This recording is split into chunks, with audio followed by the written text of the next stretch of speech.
Oke, Assalamualaikum warahmatullahi wabarakatuh. Ini kita lanjutkan yang part 2 ya.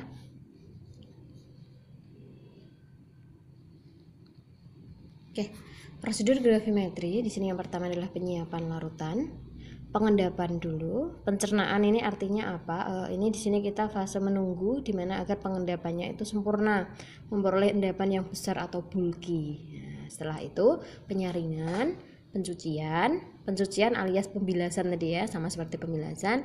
Kemudian pengeringan atau pemanggangan atau pemijaran. Nah, ini pemijaran juga bisa di sini. Penimbangan dan perhitungan. Kalau pengeringan itu dia dari basah menjadi kering, itu biasanya menguapkan seperti uap airnya pakai oven.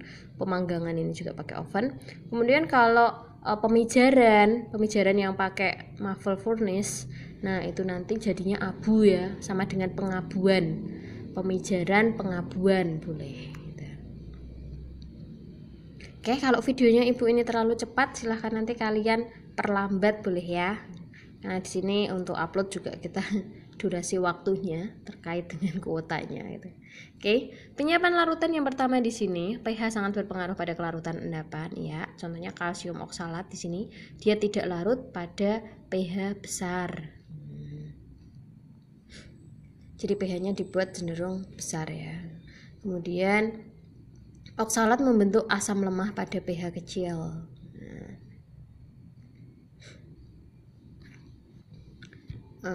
Jadi kenapa di sini dia tidak larut pada pH besar? Di sini dia cenderung sifatnya garamnya ini basa ya. Kemudian kalau dia terbentuk asam lemah pada pH kecil, nah, di sini ini ada anion asamnya.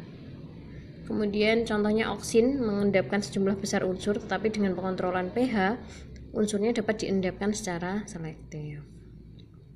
Ini pengetahuan aja nih yang tentang oksin ya. Kemudian endapan yang dikehendaki itu dia mudah disaring ya.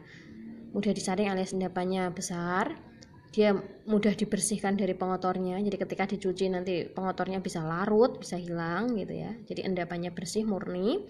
Memiliki kelarutan cukup rendah ya, sehingga tidak ada analit yang terbuang pada saat penyaringan dan pencucian. Iya, kalau kelarutannya rendah kan apa? Dia tidak mudah larut. Jadi endapannya bagus gitu ya.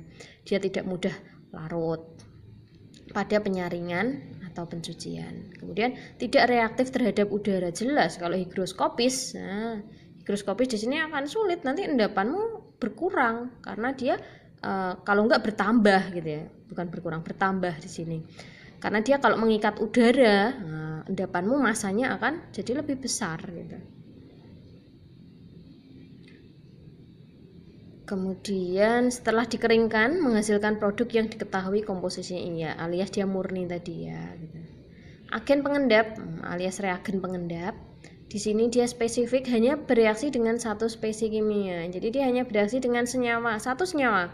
Tidak terus bereaksi dengan pengotornya juga gitu kan, tidak gitu ya. Jadi dia hanya bereaksi dengan analitnya yang mau diteliti, tidak dengan pengotor-pengotornya. Kemudian selektif artinya bereaksi dengan spesies tertentu. Spesifik itu artinya satu gitu. Kalau selektif itu hanya tertentu gitu. Ukuran partikel, dia harus memiliki ukuran partikel yang cukup besar untuk dapat disaring.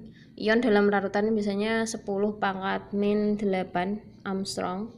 Kemudian kalau partikel koloid di sini dia min 7, 10 pangkat min 7 sampai 10 pangkat min 4 cm.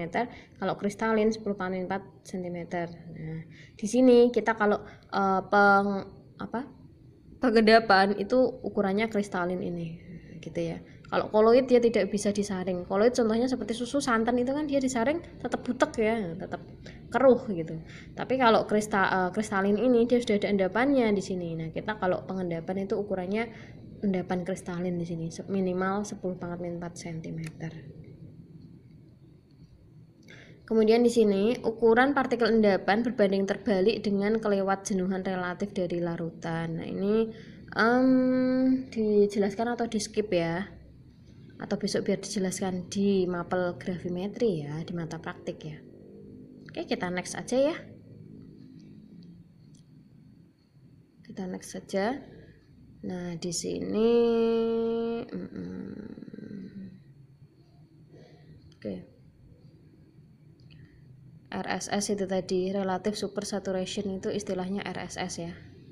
S itu lambangnya saturation atau jenuh. Kalau Q itu konsentrasinya. Ya, itu kesetimbangan.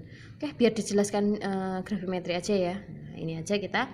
Untuk mempengaruhi ukuran endapan, faktor yang mempengaruhinya di sini S-nya diperbesar, Q-nya diperkecil. Berarti kalau S itu kesetimbangannya diperbesar, hasil kalinya diperkecil. Ini udahlah biar di gravimetri aja lah ya, nanti terlalu panjang. Kemudian suhu ditingkatkan, nah itu dia bisa memperbesar endapan. Contohnya kita kalau meningkatkan suhu tidak langsung suhu panas itu tidak, tapi kita pakai penangas. Penangas yang kemarin itu ya istilahnya water bath. Itu ada sejenis kolam kecil, di sini isinya ada air, kemudian di sini ada suhunya, pengukur suhu, ada listriknya. Di sini di set sekitar berapa derajat ya, Celcius, sekitar 70 lah, 60 70-an gitu paling ya situ. Dan nanti beaker gelasmu yang berisi ada endapannya situ didiamkan di sini, nanti endapannya akan semakin bagus gitu ya, endapannya bulky. Itu dia meningkatkan suhu. Kemudian pH-nya rendah, hasil kali pengendapannya dari larutan encer ya, dia didapatkan dari larutan encer. Kalau larutan encer itu nanti endapannya akan bagus, bulky, besar. Beda kalau kalian pakai larutannya pekat gitu ya. Kemudian penambahan reagennya sedikit demi sedikit sertai pengadukan. Jadi ketika gambarnya ibu mana ya, nah ini ketika penambahan reagen ini nanti ini ditambahkan reagen di sini sedikit demi sedikit, setelah itu disertai pengadukan di sini sambil diaduk gitu, agar nanti endapannya diperoleh bagus. Jadi nggak langsung gerumbul gitu kan, nggak, sedikit demi sedikit nanti dia endapannya bagus dan besar di situ. Mekanisme pembentukan endapan. Nah, di sini terbentuknya larutan lewat jenuh. Jadi larutan itu ada jenuh, tepat jenuh atau belum jenuh. Nah, ini besok biar dijelaskan di gravimetri saja. Dan nukleasi pun ini juga benar udah ranahnya mata praktik gravimetri ya.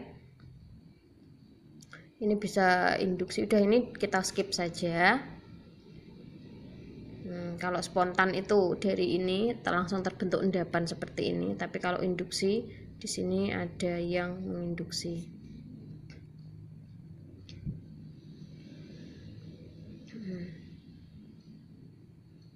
Ini hanya pengetahuan saja ya. Ada istilahnya particle growth.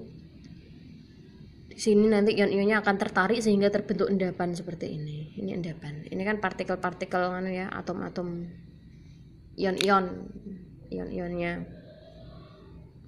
Ion di sini akan membentuk senyawa atau garam istilahnya. Nah, kalau endapan koloid di sini AgCl terbentuk endapannya cenderung membentuk endapan koloid. Kalau ngomongin koloid, COVID itu juga ya. Dia ada hubungannya dengan koloid di situ. Kimia fisika aja itulah. Nah, di sini contohnya perak nitrat, ini namanya senyawanya perak nitrat ya, argentum perak nitrat ditambahkan NaCl, garam natrium klorida, di sini terbentuk AgCl. Jadi yang ion positifnya ini Ag berikatan dengan ion negatifnya lawannya di sini jadi AgCl. Na berikatan dengan NO3 menjadi natrium nitrat. AgCl ini berupa endapan, kalau yang ini berupa larutan. Kenapa kok NaNO3 itu larutan, Bu? Kok tahu dari mana gitu? Na di sini adalah unsur pada golongan 1A di tabel periodik. Jadi golongan 1A itu dia sukar mengendap. Jadi di sini dia dalam bentuk larutan alias aquos. Fasenya Ag. Jadi kan yang Ibu bilang ada fase solid, liquid, gas, aquos. Nah, ini fasenya aquos. Kalau ini padatan dia fasenya solid. Anak panah ke bawah boleh gitu ya. Nah, di sini perak klorida. Nah, dia di sini. Kemudian ada lapisan absorpsi primer, ada lapisan counter ion, ada air. Air ini udara maksudnya di sini. Nah, ini dia bentuknya cenderung koloid. Karena di sini ada yang lapisan absorpsi juga di sini nih koloid. Nah, awalnya terdapat sedikit Cl- di dalam larutan karena Ag+-nya berlebih, kemudian lapisan terluar dari endapan ini mengandung yang mengandung kedua ion cenderung menarik Ag ke lapisan primer. Jadi Ag-nya nanti akan ditarik ke ini lapisan primernya.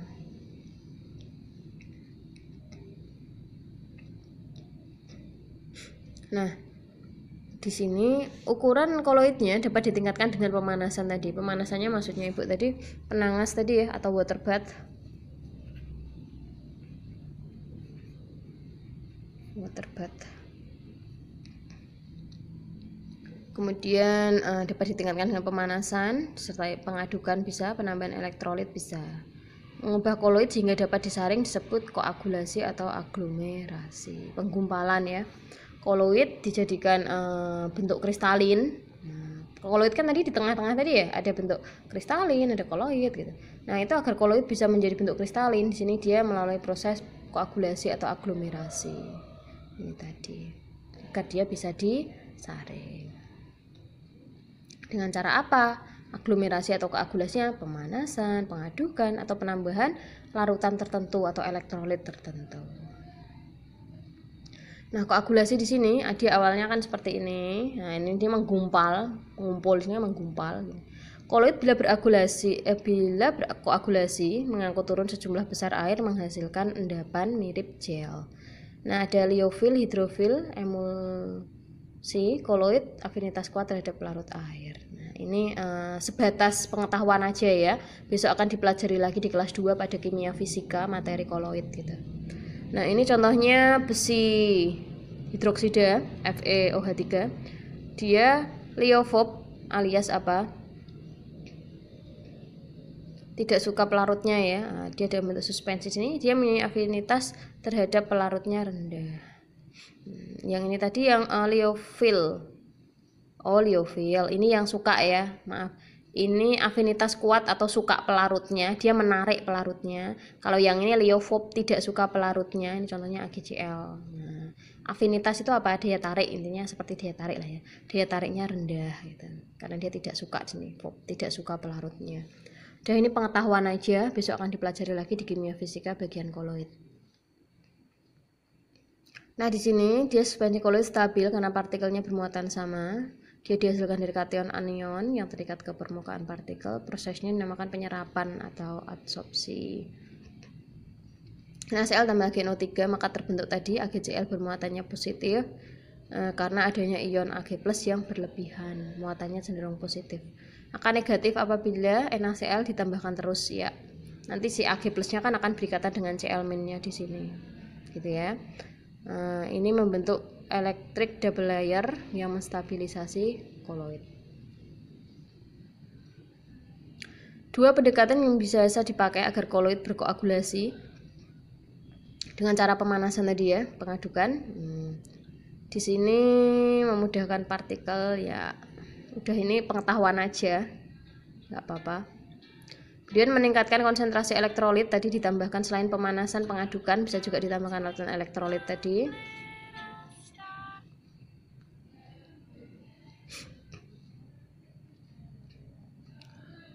Dia dapat menetralisasi partikel. Oke. Konsentrasi larutan ditambahkan suatu elektrolit yang tidak mengganggu ya.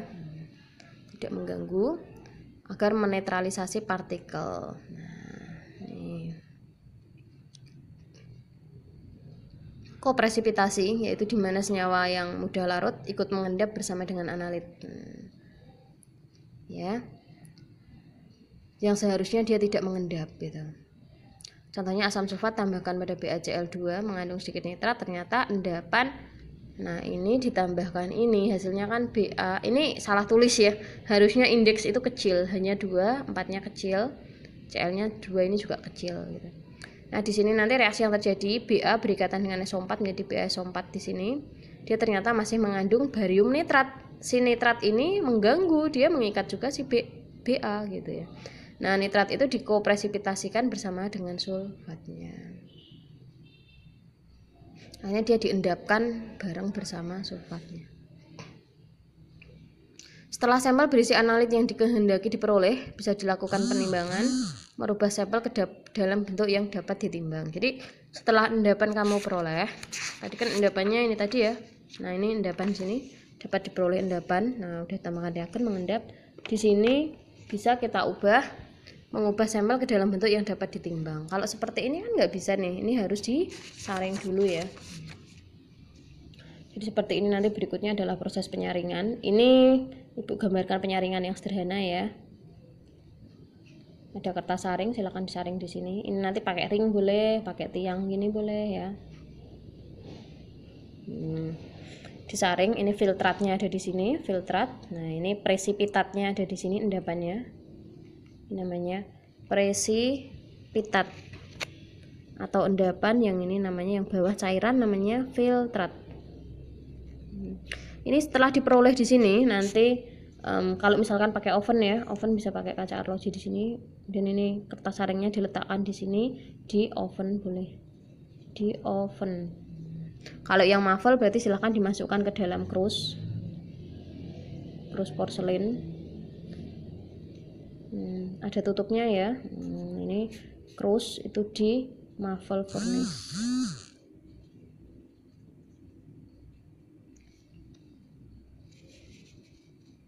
Udah seperti itu. Nah, setelah dia nanti kering, setelah di oven dia harus didinginkan dulu, didinginkan di dalam ruang yang kedap ya. Kita pakai apa?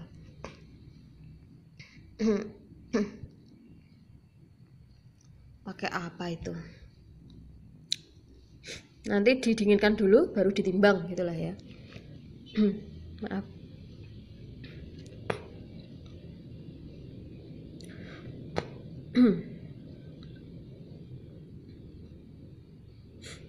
Oke, nah lanjut di sini persen analit itu berat analit dibagi berat sampel kali 100%. Jadi analit ini dengan apa? Artinya dia yang sudah dikeringkan dan sudah didinginkan itu ya. Nah, kemudian di sini dibagi berat sampel awal dikali 100%. Biasanya endapan yang didapat mengandung analit bersama dengan unsur lain. Nah, karena itu berat analit ditentukan juga dengan faktor gravimetri.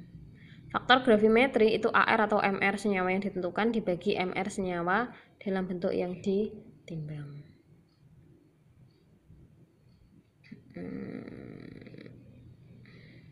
Berapa mol atau milimol yang terkandung dalam 2 gram asam benzoat murni. Nah, ini hanya menghitung mol. Menghitung mol tadi sini ya. Sudah pernah tadi perhitungan mol. Mol atau milimol. Oke. Jadi di sini perhitungan mol. Mol tadi sekali lagi massa per mr. Itu udah ada mr-nya itu. Dari soal ini diketahui massa dari asam benzoat C6H5COOH. Di sini dia masanya 2 gram. Kemudian itu 122,1 satuannya gram per mol. Satuan gram per mol tadi apa? mr. Jadi di sini mr-nya si asam benzoat 122,1 gram per mol. Asam benzoat itu rumusnya C6H5COOH. Oke, tinggal kita hitung aja molnya. Molnya asam benzoat, massa per mr-nya asam benzoat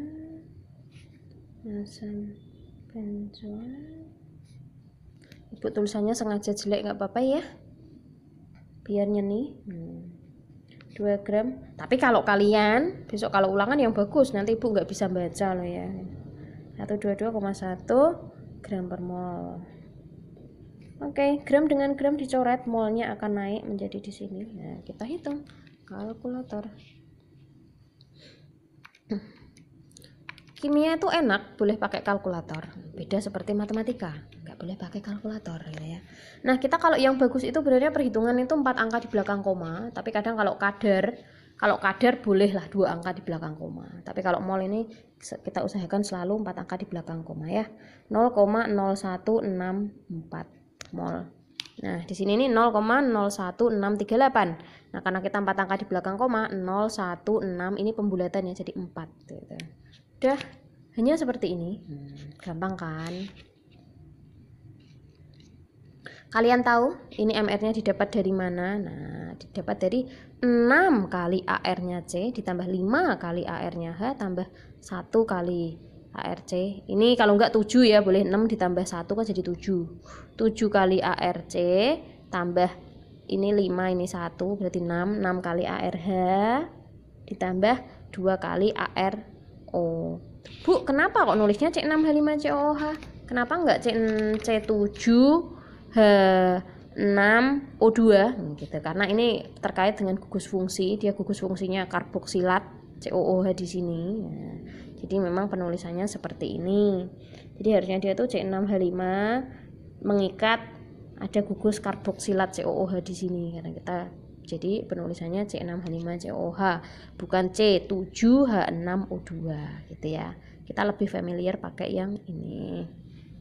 Oke, gampang kan? Next ya. Berapa gram Na plus terkandung dalam sekian? Dari rumus kimianya terlihat bahwa ini. Oke. Nah, itu Na itu, ini AR ya. AR-nya ada ini. Kenapa kok AR, Bu? Na kan di sini satu unsur. Nah, kalau ini MR-nya dari ini. Oke, ini kita bisa pakai. Oh, ini jawabannya nih. Nih udah ada jawabannya nih. Jawabannya 8,1 gram. Tapi perhitungannya dari mana? Oke, kita hitung dulu bersama-sama. Diketahui AR-nya si Na di sini 22,99 gram per mol. Kemudian MR-nya si Na2SO4 142 gram per mol. Ini 0,00 nggak apa dihilangi. Masa si Na2SO4 25 gram. Kenapa kok Ibu suka nulisnya massa bukan M? Karena kalau M saja itu takutnya nanti bisa ke arah meter satuan, kalau enggak ke arah molal. Nah, bisa dikira molal, bisa dikira meter, ya kan? Jadi mending massa. Oke, di sini ngitungnya gampang sekali. Berapa gram Na plusnya? Ini kita ionkan dulu. Na2SO4 itu kalau terion, Na-nya kan ada 2 nih. Berarti sini 2 kali Na ditambah. Jadi gini nih, SO4 ini satu kesatuan. Nah, kita Ibu lingkari aja. Dan sini tambah SO4. Ini jadi ionnya. Oke. Nah, yuk Ibu ajari dulu cara mengionkan gitu ya. Di sini Na itu muatannya berapa? Karena di sini SO4-nya jumlahnya 1, berarti di sini Na-nya plus 1. Terus SO4-nya berapa min di sini, Bu? Minnya karena di sini 2, ini jadi ionnya sih SO4, jadi 2 min. Oke, ini kita abaikan dulu ya, angka 2-nya kita abaikan dulu nih. Mulai dari Na-nya dulu. Na-nya berapa plus? 1 plus karena di sini SO4-nya jumlahnya 1. SO4 itu satu kesatuan, namanya ion sulfat. Kemudian SO4-nya berapa min? Karena di sini di bawahnya Na ada indeks 2, berarti ionnya si SO4 ada 2 min. Dari sini sudah tahu ya. Oke. Kemudian ini kenapa kok 2? Nah, ini indeksnya si Na 2, berarti dia jumlahnya ada 2. Kalau kalian pengen mencocokkan, satu senyawa ini kan dia netral. Nah, ini kita lihat. 2 kali plus 1, berarti 2 plus ditambah 2 min, 0. Nah, benar muatannya 0. Berarti pengionannya seperti ini. Gitu, oke. Kemudian udah ini dulu, nanti contoh mengionkan nanti lagi ya. Nanti Ibu ajari lagi. Ini kita fokus ke sini dulu. Nah, ini kita ada 2 cara. Cara pertama, kita pakai perbandingan ini. Cara pertama ya. Cara pertama kita hitung dulu molnya sih Na2SO4 dengan cara apa? Massa Na2SO4 dibagi MR Na2SO4. Nah, massanya tadi 25 gram, MR-nya 142 gram per mol. Coret-coret kalkulator. 25 dibagi 142 0,176. 0,1761 boleh mol. Nah, ini kita pindahkan ke bagian sini ya. Kita pindahkan jadi ketemulah molnya sini 0,1761 mol. Kemudian molnya si ini berapa? Nah, karena di sini koefisiennya kan 1 nih, 1. Ini koefisiennya 2, berarti dia molnya 2 kalinya. 2 kalinya ini 0,3521 mol. Kok bukan 22, Bu? Nah, di sini kan tadi 0,5. Gini ya. Nah, ini kita peroleh di sini. Set. Kita peroleh molnya si Na. Ini bisa kita hitung ulang.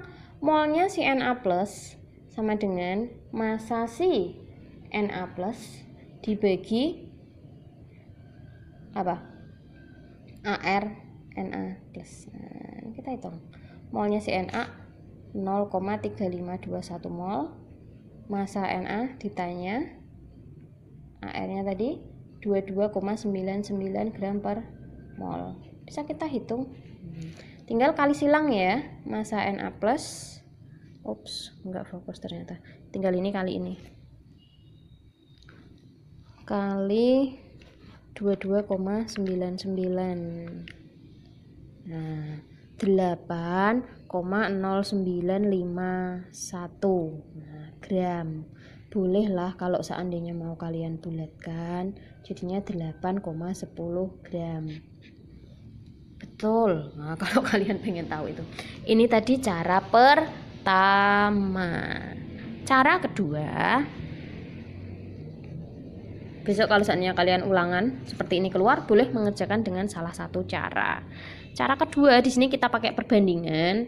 Jadi massa Na plus bisa diperoleh dari AR-nya si Na dibagi MR Na2SO4 dikali massa Na2SO4. Ini pun boleh. 22,99 gram per mol. Kalau ngitung dibiasakan satuannya ikut ya, agar satuannya nanti bisa dicoret-coret. 25 gram. Nah, ini gram mol, coret. Hasilnya nanti gram ya. Kalkulator. 22,99 dibagi 142 dikali 25. Oke.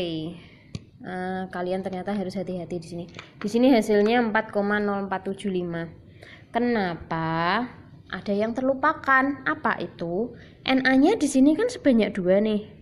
Nah, di sini Na-nya harus dikali 2. Nah, kalau enggak nanti kalian akan salah gitu ya. Nah, di sini ini akan Ibu kalikan 2 dulu ya. Kalikan 2 dulu baru dikali 25. Nah, hasilnya nanti sama 8,0951 gram, atau kalau mau pembulatan 8,10 gram seperti ini. Jangan lupa Na plusnya Na-nya dikali 2 karena Na-nya di sini jumlahnya ada 2. Kalau di sini cuma NaCl, nah di sini Na, di sini NaCl, Na-nya cuma 1, di sini kali 1. Tapi kalau Na2SO4, Na-nya sini ada 2, di sini dikali 2. Kalau enggak nanti kalian salah gitu. Oke? Itu ya perhitungannya ya. Nah, contoh lagi, satu sampel senyawa ionik sebesar 0,566 gram mengandung ion klorida dilakukan dalam air, ditambahkan perak nitrat berlebih. Bila berat endapan dari Cl yang terbentuk adalah sekian, hitung persen berat Cl dalam sampel. Oke, ini kalian belum diajari faktor gravimetri ya. Sampelnya sekian gram, berat endapannya sekian, hitung. Iya, oke. Oh, udah ada jawabannya ternyata. Oke, nggak usah kita hitung ya. Berat endapannya sekian, berat sampelnya sekian. Kemudian MR AgCl, tahu ya ngitung MR-nya ya. Silahkan buka tabel periodik. AR-nya Ag itu berapa ditambah AR-nya Cl diperoleh 143,4. Sebaiknya tuh komanya ikut dihitung ya. Faktor gravimetri. Nah, faktor gravimetri di sini adalah apa?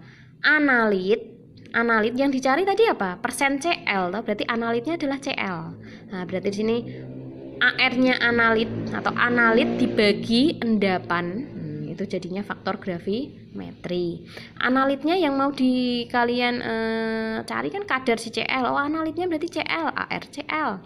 Kemudian endapannya dalam bentuk apa? Endapannya dalam bentuk AgCl. Kok bisa loh Bu endapannya AgCl? Nah, gini. Dia ini kan mengandung ion klorida nih. Mengandung ion klorida. Ion klorida itu Cl-. Dilarutkan dalam air ditambahkan perak nitrat. AgNO3 berlebih atau excess. Excess itu istilahnya berlebih. Di sini akan diperoleh apa? Nah, seperti ini kalau senyawa itu biasanya yang depan itu positif, yang belakang itu negatif. Ini Ibu bilang biasanya loh ya, kebanyakan, tapi ada beberapa pengecualian. Nah, kalau yang ini jelas logam, Ag kan perak kan logam. Logam itu muatannya positif. Berarti ini kalau seandainya terion, dia jadinya Ag+ dengan NO3-. Nah, si Ag ini dia akan berikatan dengan si Cl, karena itu terbentuklah AgCl endapan. Nah, kemudian si NO3 ini tetaplah dia ion di sini boleh. Jadi ini endapanmu adalah si AgCl. Nah, faktor gravimetri yaitu apa? Analit dibagi endapan. Ini Ibu katakan AR apa MR? Bisa AR atau MR ya, AR atau MR. Kalau endapan pasti berupa MR. Dah, hanya ini. Oke. Jadi kalau ini tadi yang kalian cari kadarnya Cl. Nah, berarti sini analitnya adalah Cl karena Cl1 berarti istilahnya AR. Kemudian endapannya tadi, endapannya kan dalam bentuk AgCl. Nah, di sini kita katakan MR. Kenapa kok MR molekul? Karena dia lebih dari satu unsur. Ada unsur Ag, ada unsur Cl. Berarti dia dikatakan molekul, bukan atom. Kalau satu namanya atom.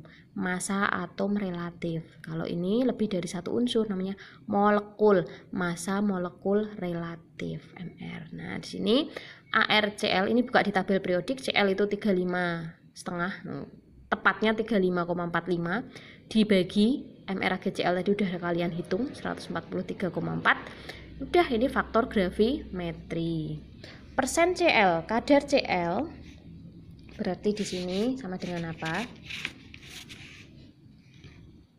Massa. Kalau Ibu suka istilah massa sih ya, bukan istilah berat sukanya.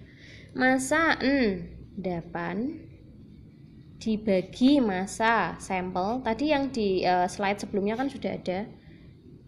Kali faktor gravimetri kali 100%.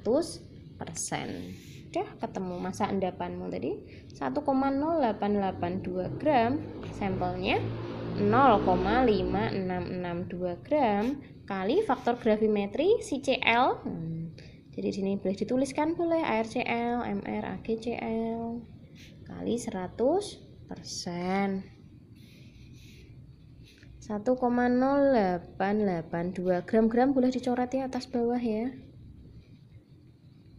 ArCl tadi sudah dicari kalian 35,45. MR AgCl sudah dihitung, AR-nya Ag ditambah AR-nya Cl 143,4. Ini satuannya harusnya gram per mol, coret-coret ya.